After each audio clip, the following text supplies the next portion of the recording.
Hey yo tout le monde, ici Ice Knight et bienvenue dans la série Deep Character.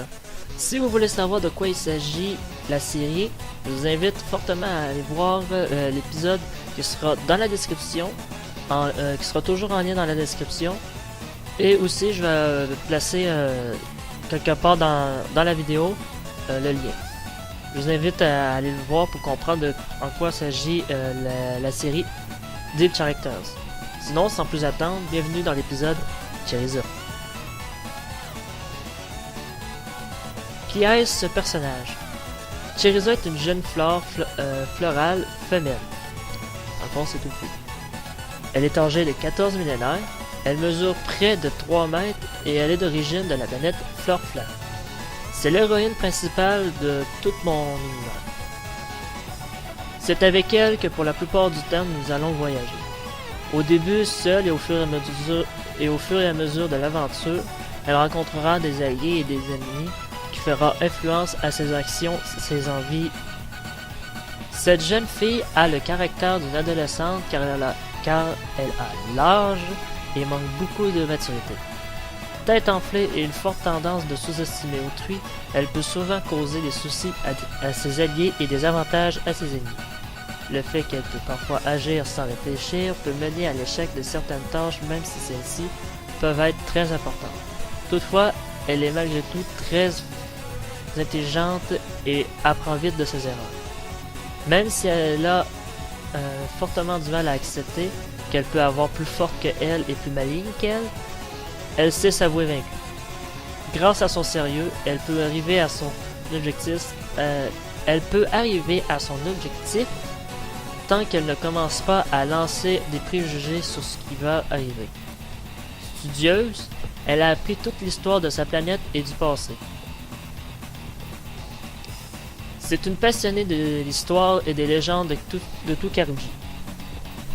Sa principale connaissance est centrée dans le bestiaire entier de son système solaire et de toute la flore au-delà de l'univers qu'elle connaît. La deuxième connaissance est bénéficiée par son épée, la lame verte, une arme qu'elle a fabriquée elle-même. Elle est toutefois une très mauvaise cuisinière. Elle sait comment faire brûler de l'eau tellement elle est mauvaise. La seule chose en quoi la cuisine et elle ça marche, c'est de la fabrication de chocolat. Grâce à cela, elle peut parfois fabriquer des petites boules de chocolat avec des effets magiques, à l'aide de ses bouquets et de ses pouvoirs. Cherisa est une très agile flore qui trouve toujours le moyen de retomber sur ses pieds, même si la hauteur semble impossible. Cherisa est une très agile flore qui trouve toujours le moyen de retomber sur ses pieds. On peut la considérer comme une héroïne, mais ce n'est pas la meilleure que l'on peut espérer, en particulier les êtres humains. Elle les déteste et ne se gêne pas de dire le fond de sa pensée sur eux.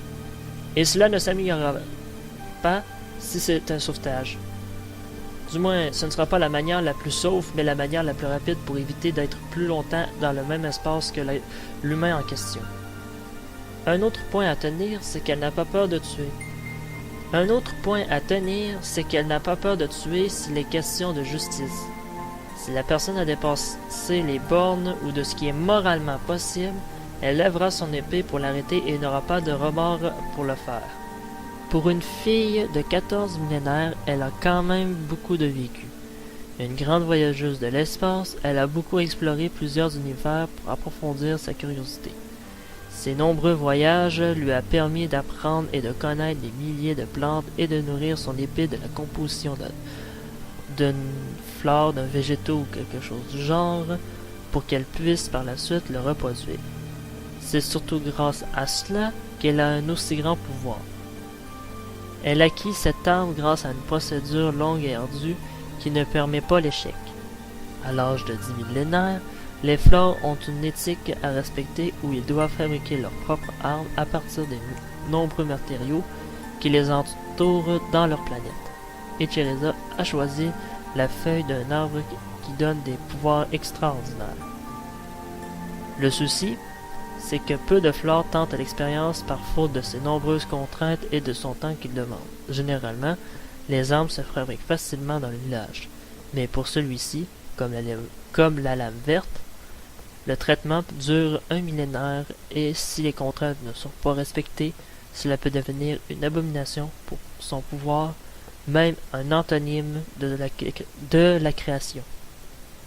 Heureusement, Cherisa a su faire preuve de beaucoup de patience et de persévérance pour avoir réussi à fabriquer son arme. Grâce à sa grande sœur, Florie, elle a appris différentes techniques de combat, dont une unique aux fleurs florales. Très entraînée et habile, c'est à son 11e millénaire qu'elle décide de voyager à travers les univers pour voir la vie extérieure et nourrir son arme qui était en soif de compulsion, afin de la rendre plus efficace et plus performante de ce qu'elle était au début. Malheureusement, l'un de ces voyages ne s'est pas aussi bien passé. À l'approcher de son 14e millénaire, elle fut la rencontre d'êtres bipèdes sur une planète bleue. Le souci est qu'elle s'est écrasée par accident sur cette planète. Jamais Cherisa a voulu y aller, du moins ça n'était pas sa destination d'origine. Mais à cause qu'elle a percuté un astéroïde, elle a fini sonner et dérivant en direction de la planète. À son réveil, elle reprit connaissance dans une forme de cage métallique et s'évit. Elle n'osa pas s'échapper parce qu'elle n'en voyait pas l'intérêt, si elle n'était pas menacée du moins. Alors qu'elle attendit et vit des formes de vie petites passer devant elle, elles ont fini par venir la chercher. Le but était de lui faire quelques expériences et des analyses sur elle. Elle accepta de suivre, mais elle les prévena que c'était une mauvaise idée, car son corps est doté d'un système immunitaire très corrosif et acide, principalement son sang. Assez que deux fleurs ne peuvent pas donner de sang, même si celui-ci appartient de la même famille.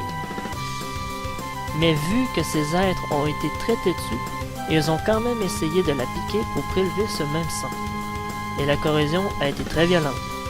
Ces gens en blouse blanche ont cru qu'il s'agissait d'une agression de la plante, alors qu'elle l'avait prévenu du risque. Ils ont donc retourné Cherisa dans sa prison et fut obligé d'attendre un certain nombre de jours, si ce n'était pas des heures, avant de l'amener dans une pièce sombre. Le meneur du lieu lui a adressé ces derniers mots avant de passer à l'acte. Cherisa était désormais condamnée à mort. Elle était pointée d'engins bizarres en métal qui crachaient plus de métal. Celle-ci, sans hésiter, elle se protégeait avec son épée de ces projectiles, évitant ainsi la mort. Grâce à ça, elle a réussi à s'évader de ce drôle d'endroit et prit la fuite en prenant le chemin de l'espace, le lieu le plus sûr pour elle. Depuis, elle a toujours haï les êtres humains. Elle ne voulait plus être aussi maltraitée et aussi ignorée depuis ce jour pour ces êtres. Aujourd'hui, Cherisa est une protectrice de son propre univers, qui est à présent très instable à cause du soleil et de la 5e planète. Cherisa est très bien connue dans son village natal, qui malheureusement ne peut pas la voir très souvent ni très longtemps, principalement à cause d'un autre membre du village qui lui est banni dû à son comportement et sa menace qu'il représente. Du coup, Cherisa protège son lieu de naissance en s'éloignant de celui-ci. Elle vient une fois de temps en temps pour voir ses amis qu'elle a dans le village, mais aussi pour voir ses parents qui ont raciné et qui ne sont plus en âge de bouger. Heureusement, elle peut encore bénéficier de la présence familière de sa sœur, Florie, qui l'aide à vivre à l'extérieur du village et l'aide parfois dans ses aventures en lui prêtant main forte ou en la nourrissant quand elles sont à la maison. Ensuite, ses amis les plus chers, Skeletor et Elune, sont eux aussi des protecteurs de Karuji. Elune est un magique dinosaure doté d'un pouvoir élémentaire propre, tandis que Skeletor est un mort-vivant qui ne connaît que grâce à sa carapace, la seule chose qui, selon lui appartient encore. Le reste de ses os ne sont que des trouvailles qui lui permettent de prendre une certaine forme. La plus courante est celui d'une tortue. Après, il y a son fidèle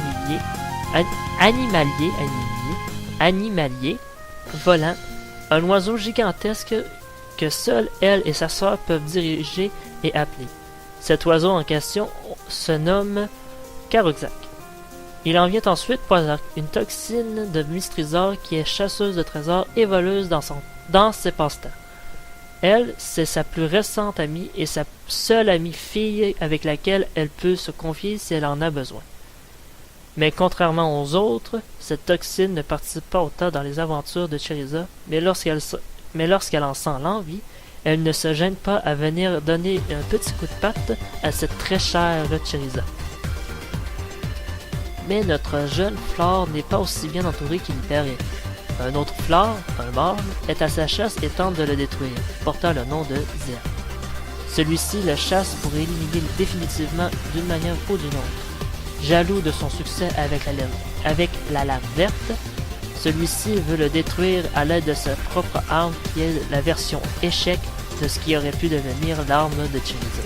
Depuis, il l'envie pour lui avoir bousillé un millénaire de travail et cherche à détruire celui de Cheriza et par la même occasion éliminer la jeune Flore. Mais il n'y a pas que lui qui cause quelques soucis à Cheriza. À l'intérieur du village, une Flore Liane que l'on nomme Marchictina cherche à ruiner la réputation de Cheriza en lui donnant des fausses accusations et des rumeurs pour obliger à notre jeune héroïne de partir du village. On ne sait pas pourquoi celle-ci cherche à faire le mal sur Cheriza, mais il paraît qu'elle fait cela principalement pour protéger le village natal de Cheriza et éviter la destruction qu'elle peut provoquer. Alors c'est ainsi que l'épisode Deep Characters Cheriza se termine. J'espère que vous avez apprécié cette description approfondie de Cheriza et j'espère que les prochains vous plairont. Sur ce les gens, je vous dis à la prochaine dans un prochain épisode de Deep Characters. À la prochaine!